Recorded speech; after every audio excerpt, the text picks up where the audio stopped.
इस वीडियो के अंदर गाइस हम लोग बात करने वाले हैं जीएसटीआर 3B रिटर्न्स के बारे में। ये एक पूरा कंप्लीट शॉर्ट कोर्स मैंने आप लोगों के लिए बनाया है एकदम फ्री ऑफ द कॉस्ट, जिसके अंदर मैं आपको निल, टैक्सेबल, मंथली, क्वार्टरली जितनी भी जीएसटीआर 3B रिटर्न जाती है पूरा स्टेप बाय स्टेप सिखाने वाला हूं। कैसे रिकंसाइल करना होता है इनपुट टैक्स क्रेडिट को, वो भी यहाँ पे मैं बताने वाला हूँ। इसके पहले भी गाइस हम लोगों ने जीएसटीआर 1 के ऊपर भी जो है स्टेप बाय स्टेप पूरा वीडियो बना रखा है। इस वीडियो की लिंक भी आपको डिस्क्रिप्शन बॉक्स में मिल जाएगी। बाकी गाइस अगर आप एक प्रोफेशनल एक्सपर्ट के थ्रू यहाँ पे सर्विस लेना चाहते हैं या आप हमारे कोर्स वगैरह अवेल करना चाहते हैं तो उसकी लिंक भी मैंने आपको डिस्क्रिप्शन बॉक्स में दे रखी है। तो चलिए गाइस शुरू करते हैं। गाइस सबसे पहले आपको अपने जीएसटी पोर्टल के अंदर यहाँ पे लॉगिन कर लेना है। इसके बाद में सिंपली आपको सर्विस वाला टैब के अंदर जाना है। यहाँ पे आपको मिलेगा रिटर्न का सेक्शन और यहाँ पे सिंपली आपको रिटर्न डैशबोर्ड के अंदर जाना पड़ेगा।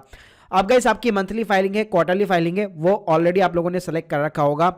अगर आपको क्वार्टरली करनी है तो सर्विस वाले टैब के अंदर जाकर जैसे आप रिटर्न वाले डैशबोर्ड में जाते हैं तो यहाँ पे आपको जो है एक ऑप्ट इन का ऑप्शन मिल जाता है अगर आप क्वार्टरली बेसिस पे रिटर्न फाइल करना चाहते हैं। तो गाइस यहाँ पे आपको सिंपली अपना फाइनेंशियल सेलेक्ट करना है, यहाँ पे आपको अपना क्वार्टर सेलेक्ट करना है और उसके बाद में यहाँ पे पीरियड सेलेक्ट करना है। तो गाइस यहाँ पे मैं जो है क्वार्टरली बेसिस पे रिटर्न फाइल करने वाला हूँ दिसंबर मंथ की, यानी कि बेसिकली 3 महीनों की एक साथ। यहाँ पे मैंने जीएसटीआर 1 ऑलरेडी फाइल कर दी है जो मैंने पिछले वीडियो के अंदर अपने डिस्कस की थी। अब बारी है हमारी जीएसटीआर 3B की और यहाँ पे आप क्लियरली जो है ड्यू डेट वगैरह देख सकते हैं। अब गाइस इसको फाइल करने की भी दो तरीके हैं, प्रिपेयर ऑनलाइन है, प्रिपेयर ऑफलाइन है। लेकिन यहाँ पे आपको ऑफलाइन मेथड में जाने की जरूरत नहीं है क्योंकि जीएसटीआर 3B बड़ा ही सिंपल होता है। ऑफलाइन मेथड डेफिनेटली आप जीएसटीआर 1 के साथ में यूज कर सकते हैं जहां पे आपको एक एक इनवॉइस अपलोड कराना होता है, लेकिन जीएसटीआर 3B के अंदर ऐसा कुछ भी नहीं है। तो गाइस सबसे पहले आपको प्रिपेयर ऑनलाइन बटन के ऊपर क्लिक करेगा तो गाइस ये सबसे पहले एक ही क्वेश्चन पूछता है, क्या आपकी निल रिटर्न है। बेसिकली अगर मान लीजिए आपकी निल रिटर्न है फिर तो आपको कुछ भी करने की जरूरत नहीं पड़ती है। यहाँ पे आपको सिंपली यस बटन के ऊपर क्लिक करना है, नेक्स्ट बटन के ऊपर क्लिक करना है, एक ओटीपी डालो और आपके निल की जीएसटीआर 3B रिटर्न यहाँ पे फाइल हो जाएगी। लेकिन गाइस अगर आपके निल की रिटर्न यहाँ पे नहीं है तो आपको सिंपली तरीके से नो बटन के ऊपर क्लिक करना पड़ेगा, नेक्स्ट बटन के ऊपर क्लिक करना पड़ेगा। तो आप स्क्रीन के सामने देख सकते हैं इस टाइप का एक जो है पॉपअप जो आपकी स्क्रीन के सामने आएगा। अब यहाँ पे आप देख सकते हैं सभी जगह आपको जो है ग्रीन सिग्नल मिलने वाला है अगर आप 13 या 14 तारीख के बाद में अपनी जीएसटीआर 3B फाइल कर रहे हैं। तो देखिए जीएसटीआर 1 हम ऑलरेडी यहाँ पे फाइल कर चुके हैं तो जीएसटीआर 1 के अंदर जितना भी डेटा हम लोगों ने पुट किया था वो ऑटोमेटिकली यहाँ पे आ जाएगा। इसके अलावा आपका जो भी इनपुट टैक्स क्रेडिट होता है बेसिकली वो हमेशा जीएसटीआर 2B के अंदर होता है और ये भी सिस्टम जनरेटेड होता है और ये भी बाय डिफॉल्ट वैल्यूज आपके जीएसटीआर 3B के अंदर आपको दिखने लग जाती है। तो गाइस आपने जिस टाइप की जीएसटीआर 1 यहाँ पे फाइल कर रखी होगी उसमें से पूरा का पूरा डेटा जो है आपको मोस्टली 3.1 के अंदर मिल जाता है। तो जैसे इसके ऊपर आप क्लिक करेंगे तो आप स्क्रीन के सामने दे सकते हैं ऑटोमेटिकली आपको यहाँ पे टोटल टैक्सेबल वैल्यू यानी कि आपका ग्रॉस टर्नओवर और उसके ऊपर कितना टोटल यहाँ पे जो है टैक्स वगैरह लग चुका है, जीएसटी वगैरह जो है लग चुका है, यानी कि जो आपकी टैक्स लायबिलिटी बनती है वो यहाँ पे आपको दिखाने वाला है। और ये पूरा का पूरा डेटा जीएसटीआर 1 से आ रहा है। और गाइस अगर आपको वेरीफाई भी करना है तो कुछ नहीं करना, वापस अपने रिटर्न डैशबोर्ड के अंदर जाइए और यहाँ पे आपने जो जीएसटी यहाँ पे फाइल कर रखी है व्यू बटन के ऊपर सिंपली तरीके से आप क्लिक कर सकते हैं और नीचे आप देख सकते हैं यहाँ पे आपको अल्टीमेटली व्यू समरी देखने को मिल जाएगी। तो यहाँ पे आप देख सकते हैं यहाँ पे आपने जो डेटा फीड किया था जीएसटीआर 1 के अंदर ही वही पूरा का पूरा डेटा जो है जीएसटीआर 3B के अंदर ऑटो पॉपुलेट हो रहा है। तो गाइस इसमें आपको कुछ भी नहीं करना, सिंपली इसको यहाँ पे कंफर्म करना है। उसके बाद में गाइस अगर आपकी इंटरेस्ट रेट सप्लाई है जो कि आपने जीएसटीआर 1 के अंदर स्टेट वाइज यहाँ पे अगर दिखा रखी है तो अपनी जीएसटीआर 1 की आप समरी चेकआउट कर सकते हैं, उसको डाउनलोड कर सकते हैं और यहाँ पे आपको इंटर स्टेट वाइज यहाँ पे एक एक स्टेट को यहाँ पे सेलेक्ट करना है और उसके अकॉर्डिंग उसकी जो भी ग्रॉस टैक्सेबल वैल्यू है और उसका जो भी आईजीएसटी अमाउंट वगैरह है वो सिंपली तरीके से यहाँ पे आपको इंसर्ट करना है। गाइस अगर आप लोगों को मैं एग्जांपल देना चाहूँ, मान लो 1,60,650 रुपए की सेल है, मान लो उसमें से 50,000 की सेल मेरी इंटर स्टेट हो रखी है दूसरे स्टेट के अंदर। तो यहाँ पे मुझे मान लीजिए यहाँ पे स्टेट के जो ऑप्शन आ जाएंगे तो मान लीजिए मैंने यहाँ पे चंडीगढ़ सेलेक्ट कर दिया और उसकी ग्रॉस टैक्सेबल वैल्यू लिख दी और सिंपली तरीके से उसका जो भी जीएसटी का अमाउंट है वो लिख दिया। यानी गाइस जो 3.2 के अंदर आपका यहाँ पे जो फिगर्स आने वाले वो अल्टीमेटली आपके 3.1 का ही यहाँ पे पार्ट होगा। बस इतना सा डिफरेंस होगा कि यहाँ पे जो वैल्यूज होगी वो आपकी एक तरह से पूरा का पूरा टोटल होगा और 3.2 के अंदर केवल जो इंटर स्टेट आपकी सप्लाई होगी वही आपको इंसर्ट करनी है। इसके बाद में गाइस नंबर हमारा आता है 4th नंबर टेबल का जो कि होता है एलिजिबल आईटीसी। तो गाइस जो भी आपके परचेज के इनवॉइस है उसके अंदर जितना भी आपका इनपुट टैक्स क्रेडिट बनता है क्वार्टरली बेसिस पे अपने यहाँ पे सिस्टम जो है उठा के यहाँ पे जो है पिकअप कर लेता है, यानी कि ऑटो पॉपुलेट हो जाता है।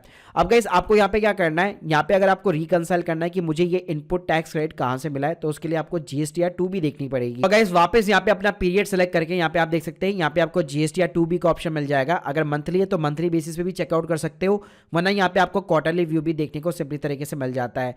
जैसे इसके ऊपर क्लिक करेंगे यहाँ पे आपको ऑल टेबल्स मिल जाएगा। तो यहाँ पे आप देख सकते हैं पार्टी वाइज आपको जहां जहां से भी क्रेडिट यहाँ पे पास हो रहा है उन सभी की लिस्ट निकल के आ जाएगी। सभी का इनवॉइस नंबर हो गया, डेट हो गई, कितना क्रेडिट मुझे पास हुआ है, ये सब कुछ यहाँ पे डिटेल्स जो है आपको सिंपली तरीके से मिल जाती है। और इसको एक एक्सेल फॉर्मेट में भी यहाँ पे आपको डाउनलोड करने का ऑप्शन मिल जाता है। तो गाइस यहाँ पे आप सिंपली जो है वेरीफाई कर सकते हैं भाई किस पार्टी ने मुझे अपना जो है इनपुट टैक्स क्रेडिट यहाँ पे पास कर दिया और किस पार्टी ने नहीं किया है।